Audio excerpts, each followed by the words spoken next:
Hello दोस्तों, नमस्कार, जय हिंद। स्वागत है आप सभी का हमारे यूट्यूब चैनल पर विजुअल आर्ट हिस्ट्री विद निवी, जहां मिलती है आपको कला से संबंधित संपूर्ण जानकारी, चाहे वह भारतीय कला की जानकारी हो या हो पाश्चात्य कला की जानकारी या हो मूर्ति कला की जानकारी। अगर आप किसी भी परीक्षा की तैयारी कर रहे हैं जो कला से संबंधित है तो ये चैनल है आपके लिए एकदम सही। आज की वीडियो का टॉपिक जैसे आपने देख लिया होगा, मौर्य काल की मूर्ति कला। इसका पार्ट 1 मैंने आपको उपलब्ध करा दिया है, जिसमें मैंने मौर्य काल के शिलालेख और स्तंभ लेखों के विषय में बताया था। आज की वीडियो में मैं आपको मौर्य काल के गुहा लेख और जो है स्तूप और मूर्ति कला, जो मूर्तियां प्राप्त हुई हैं उनके विषय में बताने वाली हूँ। तो स्थापत्य कला और मूर्ति कला का एक सम्मिश्रण आपके सामने मैं प्रस्तुत करने वाली हूँ, तो बने रहिएगा हमारे साथ। बहुत कोशिश की मैंने कि ये वीडियो छोटी हो, लेकिन इसमें मैंने सारा इतना जो है टॉपिक समायोजित किया है कि वीडियो थोड़ी सी लंबी हो गई है।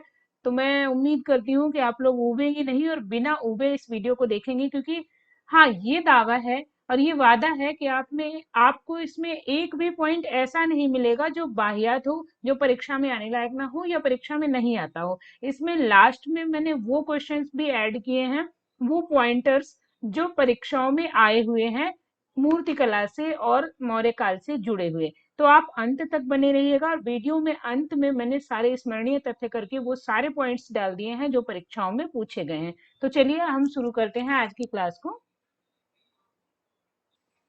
मौर्य काल के गुहा लेख या गुफा लेख, गुहा कहते हैं गुफाओं को। तो हम सबसे पहले गुफा लेखों की बात करेंगे, क्योंकि बहुत लंबा टॉपिक है तो मैं बहुत ज्यादा आपको इसको खींचने की कोशिश नहीं करूंगी और शॉर्ट करने की कोशिश की है।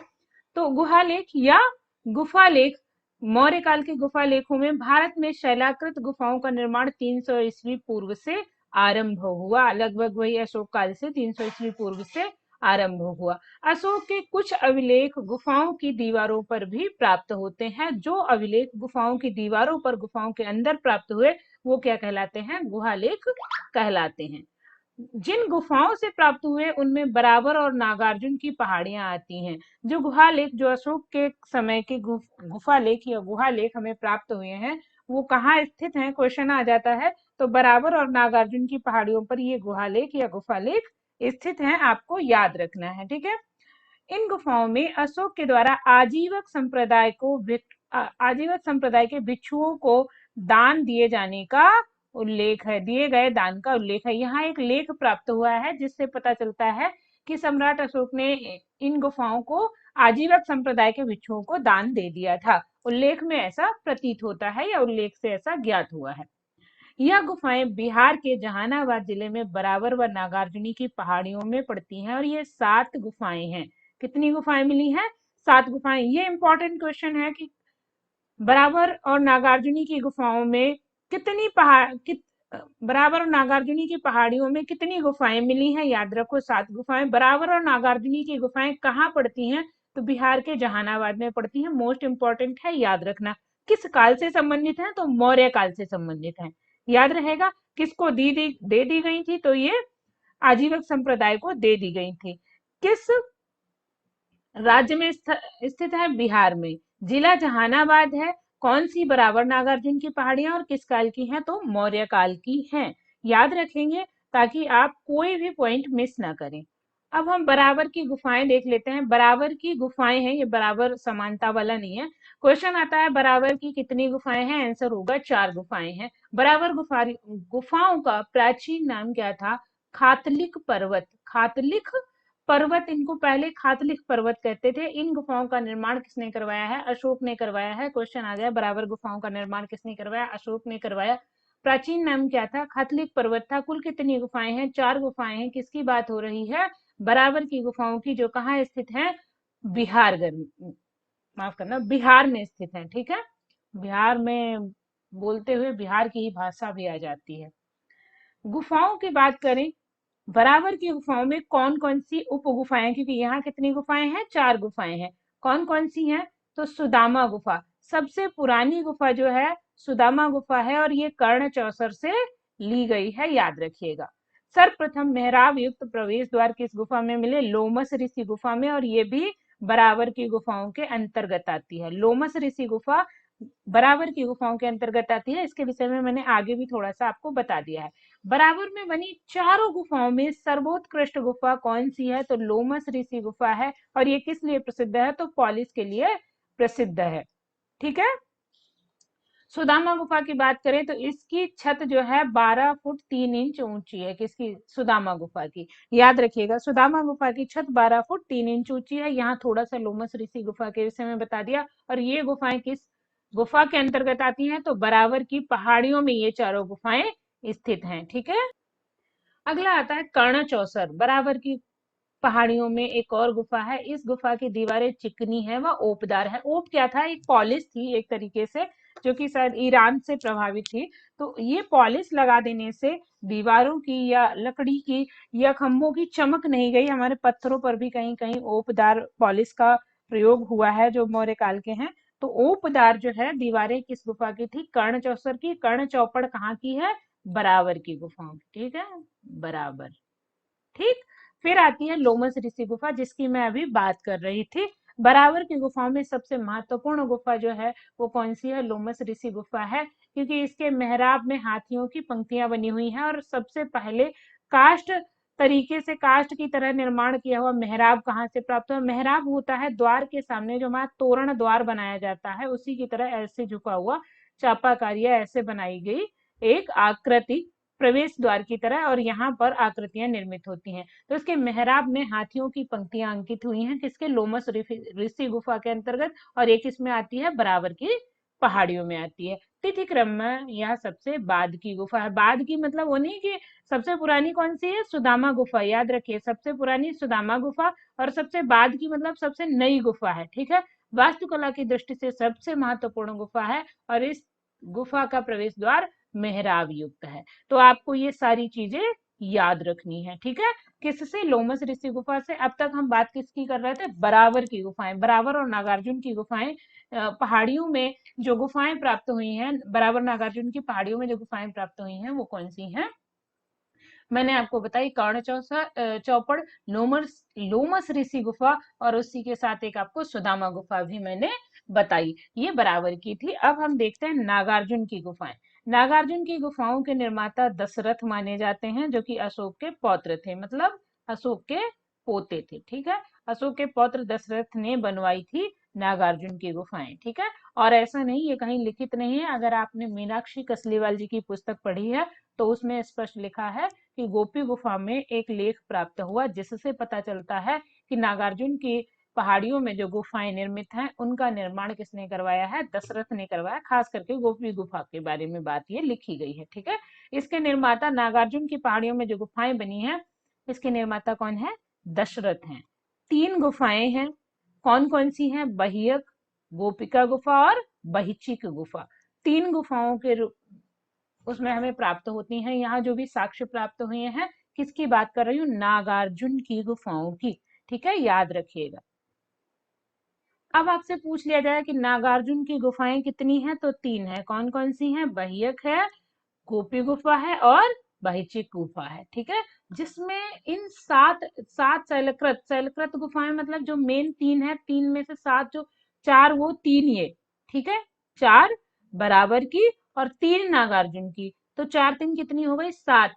7 शैलकृत भवनों में सबसे बड़ी गुफा कौन सी है? गोपी गुफा है। क्वेश्चन आता है कि बराबर और नागार्जुन की गुफा में सबसे बड़ी गुफा कौन सी है? तो गोपिका या गोपी गुफा सबसे बड़ी गुफा है, याद रखना। अगला जो क्वेश्चन बनता है, गोपी गुफा में प्राप्त लेख से पता चलता है इसका निर्माण अशोक के पौत्र दशरथ ने करवाया। यहाँ से क्वेश्चन क्या बनेगा कि कैसे पता चलता है कि बराबर की गुफाओं का या सॉरी नागार्जुन की गुफाओं का निर्माण किसने करवाया है? तो अशोक के पौत्र दशरथ ने करवाया है। ये लेख कहाँ से प्राप्त होता है? तो गोपी गुफा से प्राप्त होता है। नागार्जुन की गोपी गुफा से प्राप्त होता है। ठीक है। यही 2 अन्य गुफाएं भी हैं, बथ बदथिक और बहिजक। लेकिन ये महत्वपूर्ण नहीं है, क्योंकि हमें टोटल 7 गुफाएं पढ़नी है, 4 वो 3 ये। तो यहाँ हमें इन 2 गुफाओं में कुछ ऐसा खास नहीं मिला जिसकी वजह से हमें पढ़ना पड़े। ये कुछ दूरी पर भी है, इसीलिए उसमें काउंट नहीं हुई है। ठीक है। तो ये याद रखना। राजगृह से 13 मील दूर दक्षिण में सीतामढ़ी गुफा भी इसी वर्ग में आती है। इसी वर्ग में मतलब इन्हीं के मौर्य काल के शासन काल में, मौर्य के शासन काल में बनी हुई गुफा के रूप में हम इसको भी जानते हैं। ये गुफाएं चैत्य ग्रह हैं, लगभग 50 वर्षों से मौर्य युगीन वास्तुकला को दर्शाते हैं। मौर्य युग के 50 वर्षों के कार्यकाल को ये गुफाएं दिखाती हैं। कौन सी? नागार्जुन और बराबर की गुफाएं। अच्छा चलो एक क्वेश्चन यहाँ पर बताओ आप, चैत्य गुफाएं कौन सी होती थी? जब हम अजंता में पढ़ते हैं चैत्य और बिहार, तो आप दोनों बताओ चैत्य और बिहार गुफाओं में अंतर क्या है? चलिए आप कमेंट में बताइए, तब तक हम आगे बढ़ते हैं। इसके बाद बात आती है स्तूप की। चलो बताओ चैत्य गुफाएं क्या है और बिहार गुफाएं क्या है? अगर आपको नहीं पता है तो आप कमेंट करेंगे, मैं अगली वीडियो में आपको बताऊंगी। ठीक है, हम यहाँ पर अब स्तूप की बात करने जा रहे हैं। मैं थोड़ा स्पीड में बोल रही हूँ क्योंकि टॉपिक बहुत लंबा है, और अगर आपको ज्यादा भटकाऊंगी तो आप जो है एक तो भ्रमित होगे, दूसरा ऊब भी जाओगे, तो ऊबो नहीं, इसलिए मैं आपको थोड़ा जल्दी पढ़ा रही हूँ। ठीक है, अगर आपको लगता है मेरी स्पीड ज्यादा है तो कमेंट कर दीजिएगा, मैं अगली वीडियो में कम कर लूंगी। ठीक है, लेकिन अभी नहीं, अभी पढ़ लो, और हाँ लाइक भी कर दो, है ना। नए हैं तो कर लीजिए सब्सक्राइब, क्योंकि आपको ऐसे ही बहुत सारे वीडियोस मिलने वाले हैं जिनमें बिल्कुल सटीक और सही जानकारी आपको मिलने वाली है। स्तूप की बात करें तो स्तूप शब्द का जो है, स्तूप शब्द संस्कृत भाषा के स्तूप धातु से बना है। क्वेश्चन आ सकता है किससे बना है? स्तूप धातु से बना है, जिसका अर्थ होता है एकत्र करना या ढेर लगाना, इकट्ठा करना या ढेर लगाना, किसी चीज को एकत्रित करना या ढेर लगाना। और ढेर कैसा? जब किसी चीज को आप इकट्ठा करते हो, आपने गेहूं या धान की राशि देखी होगी, राशि मतलब जब धान गेहूं एक साथ आता है और किसी चीज को आप इकट्ठा करते हो तो उसका आकार क्या हो जाता है? ऐसे हो जाता है। और इस स्तूपों का आकार भी कुछ ऐसे है, उसके ऊपर एक ऐसे हर्मिका बनी हुई है, एक छत्रप है उसके ऊपर, और उसके नीचे वेदिका है। इसके बाद परिक्रमा मार्ग है, या जिसे हम कहते हैं पथ, क्या कहते हैं, पथ अनुक्रमणिका। फिर उसके बाद ये एक और स्थान है। ऐसे स्तूपों का निर्माण है और यहाँ पर उसके तोरण द्वार बने हैं। आगे मैं आपको स्तूपों की निर्माण की कला दिखा दूंगी। फिलहाल तो ये क्या हुआ, एक किसी चीज का ढेर लगाना क्या कहलाता है? स्तूप कहलाता है। तो स्तूप शाब्दिक अर्थ क्या है? किसी चीज का ढेर लगाना। और स्तूप शब्द कहाँ से लिया गया है? संस्कृत से लिया गया है, ध्यान रखिएगा। ठीक है, अतः इसका एक नाम चैत्य भी है। स्तूप का एक नाम क्या है? चैत्य भी है। स्तूप का प्रारंभिक रूप अर्ध गोलाकार है। ये जो शुरुआती रूप है ऐसे ढेर लगाने वाला, ये क्या है? शुरुआती रूप क्या है? अर्ध गोलाकार है। इसमें एक चबूतरे के ऊपर उल्टी कटोरी की आकृति का थूहा बनाया जाता था। थूहा मतलब किसी चीज को इकट्ठा करना या ढेर लगा के, एक तरीके से थूहा। खंबे को भी कहते हैं, या मिट्टी को जब आप थोप थोप के एक गोलाकार दे देते हो तो वो भी क्या कहलाता है? थूहा कहलाता है। क्या कहलाता है? थूहा। ठीक है, जिसे अंड कहते हैं। अब जो थूहा है इसे क्या कहते हैं? अंड कहते हैं। मैं आगे आपको अभी दिखा दूंगी, फिलहाल इतना समझ लीजिए इसको। ठीक है, स्तूप की चोटी सिरे पर चपटी होती है, उसे हर्मिका कहते हैं। यह स्तूप का सर्वाधिक महत्वपूर्ण भाग होता है, क्योंकि यहीं पर जो है क्या होता है? कलश रखा होता है। वो कलश जहां से, जिसमें अस्थियां या उनसे जुड़ी हुई कोई चीज होती है। स्तूप शब्द का सबसे पहला प्रयोग या उल्लेख हमें ऋग्वेद में मिलता है। तो क्वेश्चन आ सकता है स्तूप शब्द का सबसे पहला प्रयोग कहाँ मिलता है? ऋग्वेद में। और ऋग्वेद की भाषा क्या है? संस्कृत है। तो सबसे पहले किस भाषा में स्तूप शब्द का प्रयोग हुआ है? तो संस्कृत भाषा में हुआ है। चलो कुछ तो हमारा अपना है, और वैसे अगर देखें तो हमारी सारी चीजें हमारी अपनी हैं, जिनको चादर उड़ा दी गई है अंग्रेजों की खोज की। लेकिन फिलहाल तो हम स्तूप की बात कर रहे हैं, भटकाएंगे बिल्कुल नहीं, टेंशन मत लो। अब यहाँ पर हम स्तूप के निर्माण को देख लेते हैं। ठीक है, ये है हमारा छत्रप। ये जो 3 छतरियां लगी हैं ये क्या कहलाती हैं? छत्रप कहलाती हैं। 3 हो सकती हैं, 1 हो सकती है, 2 हो सकती है। ये जो चौकोर चौखटा है जो आपको दिख रहा है, ये क्या कहलाता है? हर्मिका। यहाँ पर होता है कलश, जो हमारी अस्थियों या किसी का, जो हमारी नहीं, माफ करना, जो हमारे महात्मा बुद्ध हैं, उनके शिष्य हैं, उनकी अस्थियां हमारी भैया नहीं रखी हैं, अभी हम जिंदा है। फिर आता है ये अंड, जिसे थूहा कहते थे पहले, इसे क्या कहते हैं? अंड।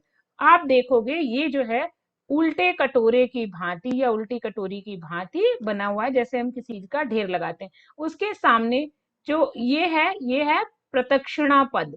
ठीक है, ये क्या है, ये प्रदक्षिणा पद है, जहां से हम परिक्रमा लगाते हैं, प्रदक्षिणा पद हो गया। फिर ये होती है वेदिका, ये क्या है, वेदिका।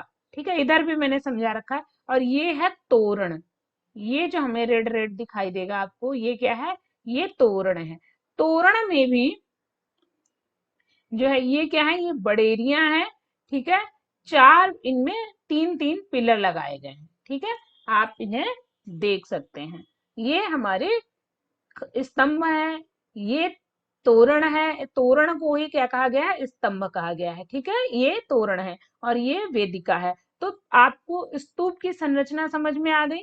ठीक है, यहाँ लोग परिक्रमा लगाते थे, यहाँ देख सकते हो इसकी एक संरचना, ये हर्मिका, ये इसका छत्रप, और ये है अंड, और यहाँ है ये प्रदक्षिणा पद है जहां पर परिक्रमा लगाते थे, और ये है वेदिका, और सामने से ऊंची सीढ़ियों से उतरकर हम बाहर आते थे। और स्तूप के चारों ओर तोरण द्वार बनाए गए होते थे। ठीक है, फिर हम स्तूप कितने प्रकार के होते हैं ये भी जान लेते हैं। क्वेश्चन आ जाए कि स्तूप कितने प्रकार के होते हैं, तो जी 4 प्रकार के होते हैं। कौन कौन से, शारीरिक, पारिभौमिक, उद्देशिक और सांकेतिक। सांकेतिक, ठीक है, याद रखिएगा कौन सा, सांकेतिक। शारीरिक स्तूप वो होते थे जो मुख्य रूप से आपने देखा था, जो 8 स्तूप बनाए गए थे, जो महात्मा बुद्ध के शारीरिक अस्थियों पर, या हम कहें शारीरिक चीजों पर बनाए गए थे, वो क्या कहलाए थे, हमारे शारीरिक अवशेषों पर वो क्या कहलाए थे, शारीरिक स्तूप कहलाए।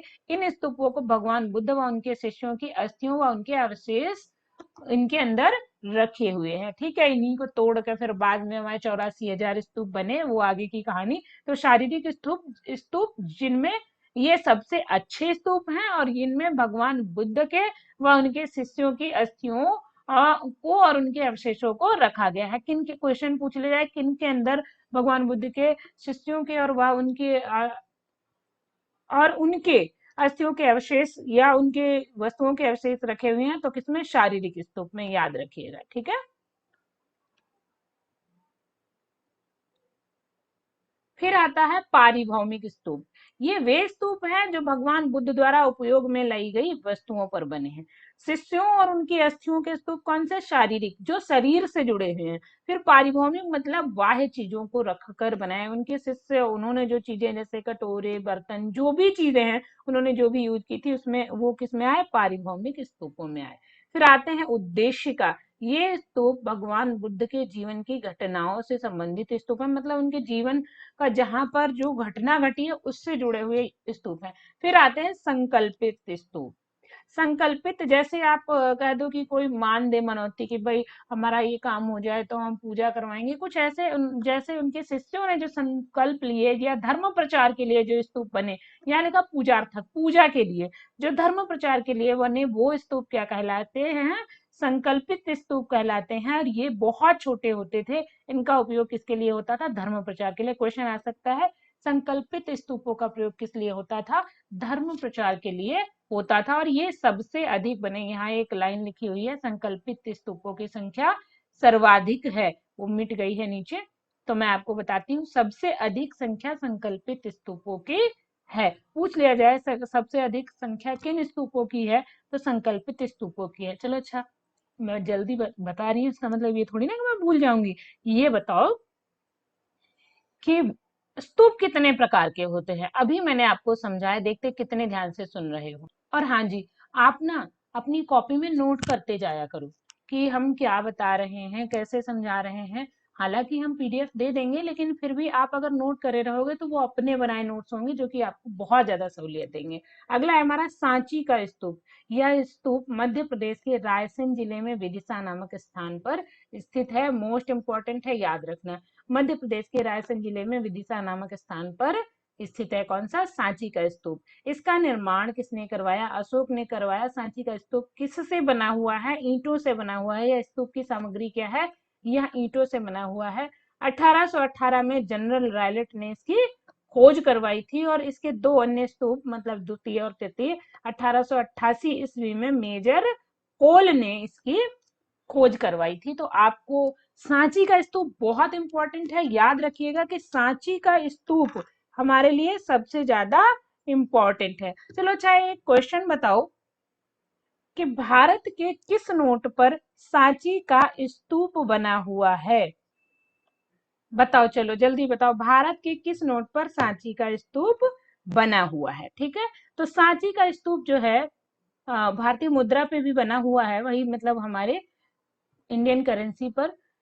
1888 में इसके दो स्तूपों की खोज मेजर कोल ने की। 1818 में जनरल, यहाँ है जनरल, ठीक है, जनरल जनरल रायलेट ने करवाई है। मोस्ट इंपॉर्टेंट है, याद रखना, ठीक है। और ये स्तूप मैं बता दूं 200 रुपए के नोट पर मिलता है, ठीक है, किस पर? 200 रुपए के नोट पर। सांची के स्तूप तीन प्रकार के मिलते हैं। प्रथम स्तूप जो महास्तूप है, द्वितीय स्तूप और तृतीय स्तूप। तीन प्रकार से सांची के स्तूप के हमें तीन स्वरूप प्राप्त हुए हैं। मोस्ट इंपॉर्टेंट है सांची का स्तूप, याद रखिएगा। अच्छा, उब तो नहीं रहे हैं, बताना, है ना? थोड़ी सी लंबी हो रही है वीडियो, क्या बताएं, हम बहुत मेहनत से घंटों घंटों लगा के हमने तैयारी इसकी की है। और अगर आप नीचे टाइमिंग देखोगे तो आधी रात को बैठ के इसको हम रिकॉर्ड कर रहे हैं, क्योंकि फिर रात में अगर रिकॉर्ड करो तो वॉइस का कोई प्रॉब्लम नहीं रहता है, इधर उधर की आवाजें कम आती हैं, इसलिए। ठीक है, चलो। इस स्तूप के नीचे का व्यास जो है 120 फुट और ऊंचाई 52 फुट है। उसको छोड़ के नीचे की चौकी, या हम कह सकते हैं नीचे का आधार छोड़ के 54 फुट इसकी ऊंचाई है। और इसका व्यास कितना है? 120 फुट है, किसकी? सांची के स्तूप की। इसका निर्माण अशोक के समय में पूरा नहीं हो पाया था। इसमें जो बाहर जो हमारी तोरण द्वार हैं या प्रदक्षिणा पद है, इसका निर्माण आगे चल के शुंगकालीन राजाओं ने करवाया था। इसके चारों तोरण द्वार और वेदिका का निर्माण किसने करवाया था? शुंगकालीन राजाओं ने करवाया था। लेकिन अगर सबसे पहले आए किसने बनवाया है, दोनों ऑप्शन में है, तो आप अशोक को लगाएंगे बिना हिचके झिझके, बिना अटके। लेकिन अगर स्पेशली पूछा जाए तोरण द्वारा और वेदिका का निर्माण किसने करवाया था, तो आप शुंग राजाओं को लगाएंगे, इसलिए मैंने दोनों का स्पष्टीकरण कर दिया। इसका प्रदक्षिणा पथ जो है 7 फीट चौड़ी पट्टियों से बना हुआ है। चौड़ी पट्टियों से, इनकी चौड़ाई से, पट्टियों से बना हुआ है। और अष्टकोणीय स्तंभ जो है वो 9 फीट ऊंचे हैं, ठीक है, इसके जो स्तंभ है 9 फीट ऊंचे हैं। तोरण द्वार 34 फीट ऊंचे हैं। तोरण द्वारों की ऊंचाई कितनी है? 34 फीट ऊंची है। और सभी तोरण द्वार ईसा पूर्व पहली शताब्दी के बने हैं, जो भी कंफ्यूजन है। वैसे मैं आपको सांची के स्तूप पे स्पेशली एक अलग वीडियो दे दूंगी, 5 मिनट, 6 मिनट, 10 मिनट, जितने में बनेगी, उसमें उसके तोरण द्वार, उसके स्तंभ, उसमें कौन से चित्र हैं, उसमें कौन सी उत्कीर्णन है, किन किन के उत्कीर्णन है, वो सब आपको बता दूंगी, ठीक है। फिलहाल तो जो बहुत महत्वपूर्ण है वो मैं बता रही हूँ। अगर आपको चाहिए तो आप बताइएगा, हम सांची के स्तूप पर अलग वीडियो बना देंगे। सबसे पहले दक्षिणी द्वार बना, और इसके बाद क्रमशः उत्तरी, पूर्वी व पश्चिमी। क्वेश्चन आ सकता है कि सांची के स्तूप में सबसे पहले तोरण द्वार का कौन सा तोरण द्वार बना? खास करके दिल्ली वाले जो DSSB का एग्जाम दे रहे हैं, वो ये वीडियो जरूर देख लें, और उनके लिए ये बहुत महत्वपूर्ण है, क्योंकि मूर्त कला से बहुत डीप डीप और बहुत घुमाऊ क्वेश्चन आते हैं। तो वो लोग DSSB वाले जरूर देख लें, है ना। तोरण में चौपाल 24 फीट ऊंचे खंभे हैं। जो चौपाल में खंभे हैं वो 24 फुट ऊंचे हैं, ठीक है, ये याद रखना। अगला है तोरण द्वार के स्तंभों तथा सूचियों पर जातक कथाएं। सूचियां जो ये बड़ेरियां या ये जो ऐसे अर्ध चापाकार बनी हुई थी, और ये हमारे खंभे थे तोरण द्वार के। और इनके सूचियों के तीन तीन सूचियां हैं, तीनों के बीच में तीन तीन खंभे और हैं, ये सूचियां हैं, ठीक है। ये क्या है? सूचियां। सूचियां मतलब बड़ेरियां या सूचियां। तो ये इन पर क्या अंकित है? जातक कथाएं, गौतम बुद्ध के जीवन के दृश्य तथा अलंकारिक चीजों का उत्कीर्णन हुआ है, अर्थात क्या है? मूर्तियां बनी है, ठीक है। कुछ बौनों के भी मूर्तियां बनी है तोरण द्वार के खम्भों पर। सूचियों पर क्या क्या बना है? जातक कथाओं का अंकन हुआ है, अलंकारिक चीजों का अंकन हुआ है, उत्कीर्णन हुआ है। और हाँ, जो मूर्तियां हैं उनके नीचे जो है पशु पक्षियों को बनाया गया, और कुछ इस तरीके से पशुओं को बनाया गया जैसे लग रहा है ऊपर की मूर्तियों को उन पशुओं ने रोक रखा हो, ठीक है, ये ध्यान रखना। बड़ेरियों से निकलते हुए समकोणों पर शाल वंजिकाओं का अंकन है। जो समकोण, जो बड़ेरी, जो हमारे पिलर, ठीक है, और सूचियों के बीच का ये भाग जो है, ये वाला, यहाँ पर शाल वंजिकाओं का अंकन है, ठीक है। इंद्र, ब्रह्मा, मार, नाग, यक्ष, किन्नर, सुपर्ण आदि सभी का अंकन हमें सांची के स्तूप में देखने को मिलता है। ठीक है, मतलब भारतीय हिंदू देवताओं का भी अंकन यहाँ मिलता है। मार माने होते हैं कामदेव। ठीक है, तो सांची के तोरण द्वारों पर अंकित वनस्पतियों, फूल और पत्तियों को देखकर मार्शल महोदय ने सांची के महास्तूप की कला को वानस्पतिक शैली कहा था। क्वेश्चन आ सकता है कि सांची के महास्तूप को वानस्पतिक शैली किसने कहा है? तो वाचस्पति गैरोल नहीं, माफ करना, मार्शल महोदय ने कहा है। वाचस्पति गैरोला ने इनको जो है, इनकी मूर्ति कला की बड़ी विशेषता की थी। जो सांची के स्तूप है, हम बात कर रहे हैं इनके वानस्पतिक उसकी। तो वानस्पतिक दृष्टि से वानस्पतिक शैली किसने नाम दिया है? मार्शल ने इसका नाम दिया है। और किसके? सांची के तोरण द्वारों पर जो वनस्पतिक फूल, पत्तियां और अलंकरण है उनके। तीसरा स्तूप या तृतीय स्तूप है, इस स्तूप में सारिपुत्र व महामुगल यानी कि धातु अवशेष हैं। तृतीय स्तूप में क्या है? क्वेश्चन आ चुका है, तो ये याद रखिएगा। हाँ, याद करते करते कुछ तो याद ही हो जाएगा ना, और जब याद हो जाएगा तो पेपर में हम लिख भी आएंगे, है ना। उदास मत होइए, बोर मत होइए, थोड़ा इधर उधर हलिए और जाके पानी पी लीजिए और फिर आ जाइए। चलिए, महाबोधि मंदिर कहाँ स्थित है? बोध गया में। निर्माण कब हुआ है? अशोक के समय में, और 300 ईस्वी पूर्व इसका निर्माण हुआ है। ठीक है, बोधि मंदिर। तो अगर आप देखो कि सबसे पहला मंदिर कब मिलता है मौर्य काल में, तो अशोकेश्वर के नाम से मिला है। आगे मैं आपको बता दूंगी। अब हम अशोक काल की या मौर्य काल की मूर्ति कला के ऊपर आ जाते हैं। अभी हमने सांची के स्तूप के विषय में आपको बता दिया है ना। गुहा लेखों के बराबर और नागार्जुन की पहाड़ियों की गुफाओं के विषय में बता दिया है। अब कौन कौन सी मूर्तियां प्राप्त हुई हैं और मूर्ति कला कैसी रही है उसके विषय में बात कर लेते हैं।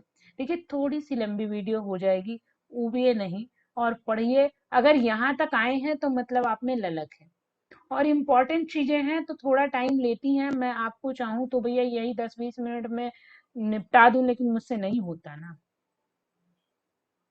मूर्ति कला की बात करें तो भारत में मूर्ति कला का वास्तविक इतिहास मौर्य काल से माना जाता है। सिंधु सभ्यता में मूर्तियां थी, लेकिन वास्तविक मौर्य जो है इतिहास, वो कहां से माना जाता है? मौर्य काल से। इससे पहले हाथी दांत, मिट्टी तथा धातुओं की मूर्तियां बनती थी, लेकिन पाषाण मूर्तियां इसी समय बननी प्रारंभ हुई। हालांकि सिंधु सभ्यता में बनी है मूर्तियां, एक पत्थर की मूर्ति मिली है, एक ब्लैक उसकी मिली है, लेकिन जो है इतनी परफेक्ट, इतनी अच्छी मूर्तियां हमें मौर्य काल से पहले पत्थर की मूर्तियां नहीं प्राप्त हुई। ठीक है, तो इसलिए मौर्य काल से मूर्तियों का आरंभ माना जाता है।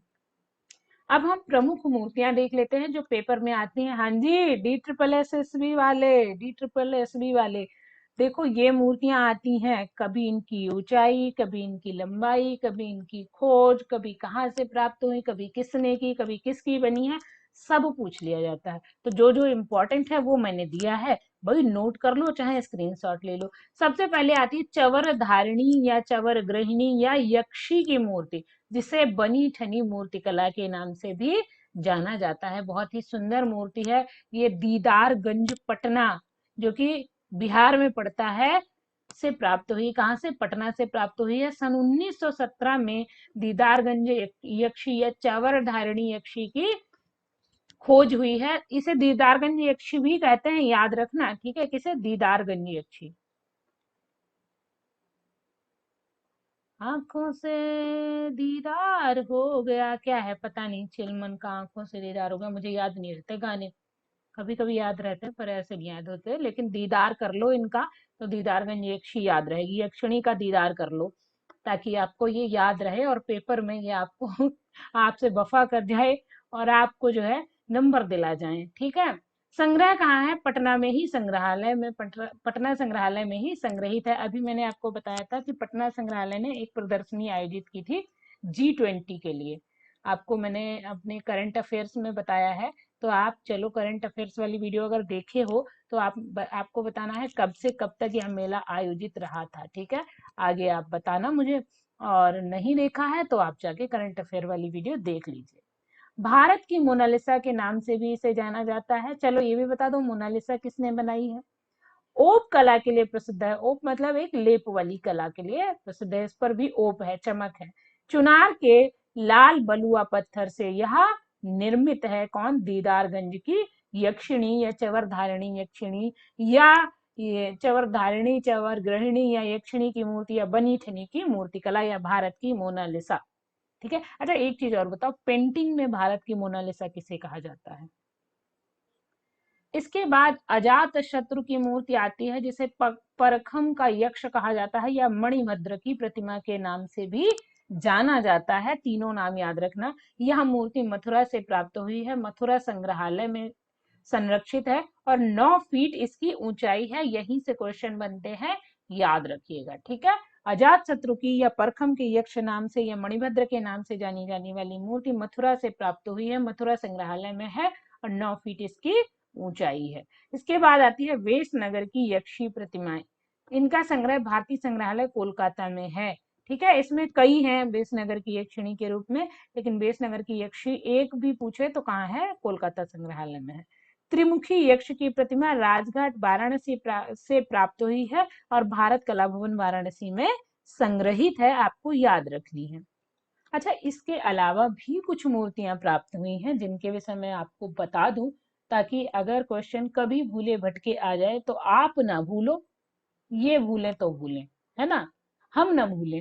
तो हमने मौर्य काल की जितनी मूर्तियां हैं इन सबको यहाँ इकट्ठा कर लिया है। मथुरा जनपद के झींग नगरा, यह नगला है, यहाँ मथुरा में नगला होते हैं इधर। ठीक है।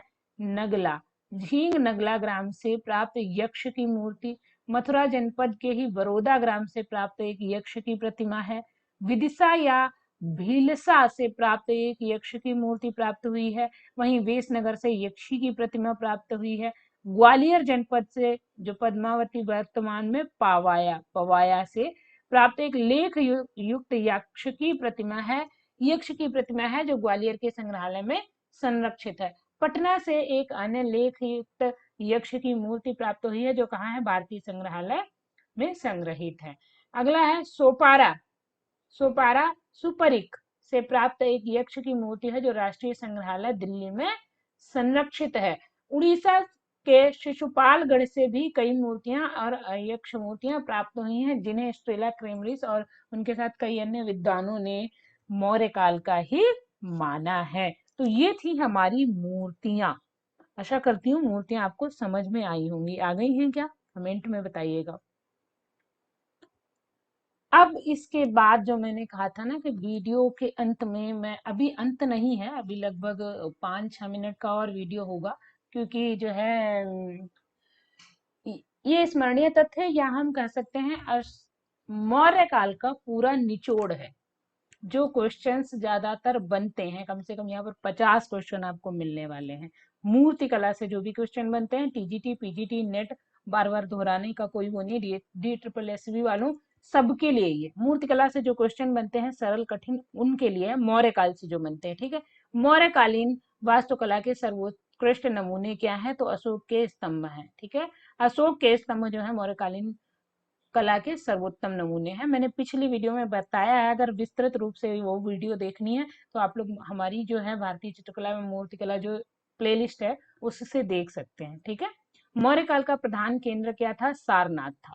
ठीक है। सारनाथ का स्तंभ भी बहुत महत्वपूर्ण है। मौर्य वंशीय चिन्ह क्या था? मौर्य वंशीय चिन्ह कौन सा पक्षी अंकित होता था? तो मयूर का अंकन हुआ है जहां पर स्तंभ है या शिलालेख है या कहीं भी। सांची स्तूप के पूर्वी द्वार पर व लौरिया नंदगढ़ की निचली सतह पर किस पक्षी का अंकन है? तो मयूर का अंकन है, क्योंकि मौर्य वंश का राष्ट्रीय या राजकीय पक्षी था। पिछली वीडियो में मैंने बताया था। अशोक की लिपि को सर्वप्रथम पढ़ने वाला कौन था? तो जेम्स प्रेसप ने 1837 ईस्वी में अशोक कालीन जो लिपि थी उसको पढ़ा था। चलो एक क्वेश्चन पिछली वीडियो से लेते हैं कि अशोक कालीन जो शिलालेख थे उन पर कितनी लिपियां लिखी गई थी। ठीक है।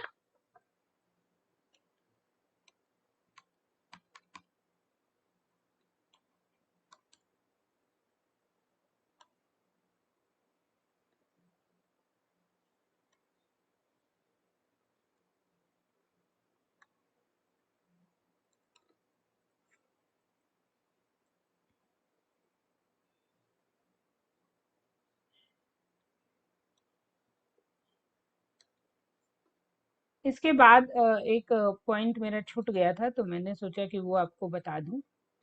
अब मैं आपको बताती हूँ कि अशोक की लिपि को सर्वप्रथम पढ़ा किसने था? जेम्स प्रिसेप ने पढ़ा था।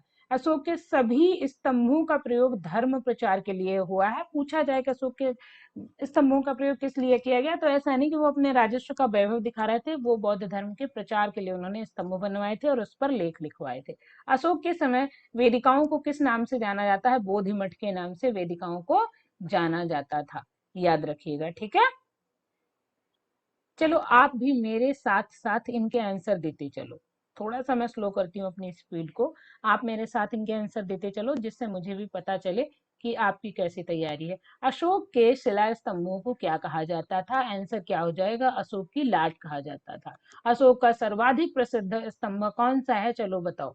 सारनाथ स्तंभ जो है अशोक का सबसे प्रसिद्ध स्तंभ है, मैंने आपको बताया भी था, क्योंकि ये हमारा राष्ट्रीय चिन्ह है, ठीक है। और इस पर 4 सिंह हैं और इस पर 4 पशु उसके नीचे चौकी पर बने हुए हैं।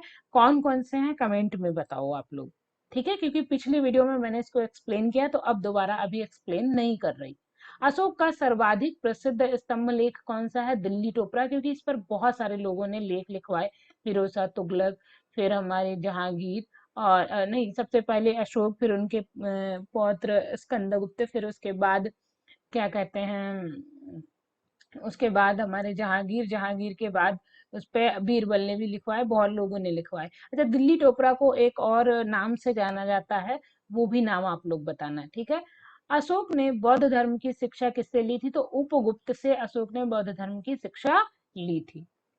अगला क्वेश्चन है, अशोक की माता का नाम क्या था? सुभद्रांगी इनकी माता का नाम था।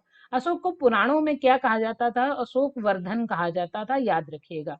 अशोक कालीन स्तंभों का निर्माण कितने भागों में हुआ है? तो आंसर क्या हो जाएगा? 2 भागों में हुआ है, याद रखिएगा। कितने भागों में हुआ है? 2 भागों में हुआ है। अगला क्वेश्चन जो बनता है, स्तंभों के, अशोक स्तंभों के शीर्ष पर किसकी आकृतियां हैं? पशुओं की आकृतियां हैं। कल ही मैंने बताया था, पक्षियों की जितनी आकृतियां हैं वो नीचे की ओर बनी हुई हैं, और शीर्ष पर कितनी है? पशुओं की हैं, चाहे रामपुरवा का बुल कैपिटल हो, चाहे हमारा संकिसा का स्तंभ हो, है ना, और चाहे रुक्मिणदेही का हो, चाहे हमारा सारनाथ का हो, ये सारे स्तंभों पर क्या बना है? हमारा लौरिया नंदनगढ़ का हो, इन सब पर सबसे चोटी पर जो है पशुओं की ही आकृतियां बनी है। अशोक के अधिक लेखों की लिपि क्या है? ब्राह्मी लिपि में सर्वाधिक लेख अशोक के लिखे गए हैं। चलो एक चीज और बताओ, अशोक के स्तंभ लेख में किस लिपि का प्रयोग हुआ है? कमेंट में बताओ। भाषा इनकी जो है प्राकृत है, और राजकीय राजकीय भाषा कौन सी थी? प्राकृत थी, और बोलचाल की भाषा इनकी पाली थी। पाली को इन्होंने बोलचाल की भाषा के रूप में अपनाया था, क्योंकि उसे जन साधारण बोलता था, ठीक है। और बौद्ध धर्म के जितने ग्रंथ हैं, जो 3 ग्रंथ हैं, त्रिपिटक हैं, पाली भाषा में लिखे गए हैं, ये याद रखना। कौन से? त्रिपिटक। त्रिपिटक किस भाषा में लिखे हुए हैं? पाली भाषा में लिखे हैं। सारनाथ के 4 सिंह किसका प्रतीक है? शक्ति एवं शौर्य के प्रतीक हैं सारनाथ के चारों सिंह। सारनाथ का प्राचीन नाम ऋषिपत्तनम, मृगदाव या इसिपत्तनम था, याद रखिएगा, क्योंकि इंपॉर्टेंट है ये सारे। ये जो है, स्क्रीनशॉट ले लीजिए, ये वन लाइनर है, आपके पेपर में आए हुए पॉइंट्स हैं। सारनाथ का दूसरा स्तूप किस काल में बना है, जिसे धम्मेक स्तूप कहते हैं, जो कि गुप्त काल में बना है, याद रखिएगा, ठीक है। अगला आता है, सारनाथ के स्तंभ में बने चक्र का व्यास कितना है? 2 फीट 9 इंच है। स्तंभ का जो व्यास होता है किसी गोलाई का, जो है ये वाला भाग, ये पूरा भाग क्या कहलाता है? व्यास कहलाता है। ये भाग, ये क्या कहलाता है? व्यास कहलाता है, ठीक है। ये जो गोला है इसका, ठीक है। सारनाथ का यह स्तंभ अशोक के समय किसके प्रथम धर्मोपदेश के स्मारक के रूप में बना है? कल ही मैंने बताया था, महात्मा बुद्ध के स्मारक के रूप में सारनाथ का स्तंभ बनाया गया है। सांची का प्राचीन नाम क्या था? तो काकवर्ण या काकनकोट था। काकनकोट या काक काकवाण, ठीक है, काकणाव या काकनावोट था, याद रखना, ठीक है। सांची को जाना जाता है चैत्य भीली के नाम से भी सांची को जाना जाता है। सबसे प्राचीन भव्य स्तूप कौन सा है? तो सांची का स्तूप सबसे प्राचीन और सबसे भव्य है, क्योंकि अभी हमने आपको बताया था 120 फीट इसका व्यास और 52 फीट इसकी ऊंचाई, ठीक है। राजग्रह, ये राजू कहाँ से हो गए? बड़ी मेहनत से लिखो और फिर कई बार क्या होता है, कुछ ना कुछ त्रुटियां निकल आती हैं भाई। कोई बात नहीं, चलो ठीक है। राजगृह के प्रसादों का निर्माण मगध के प्रसिद्ध वास्तुकार महागोविंद के निर्देशन में हुआ। क्वेश्चन आएगा, राजगृह के प्रसादों का निर्माण किसके निर्देशन में हुआ? मगध के प्रसिद्ध वास्तुकार महागोविंद। ठीक है, कौन? महागोविंद।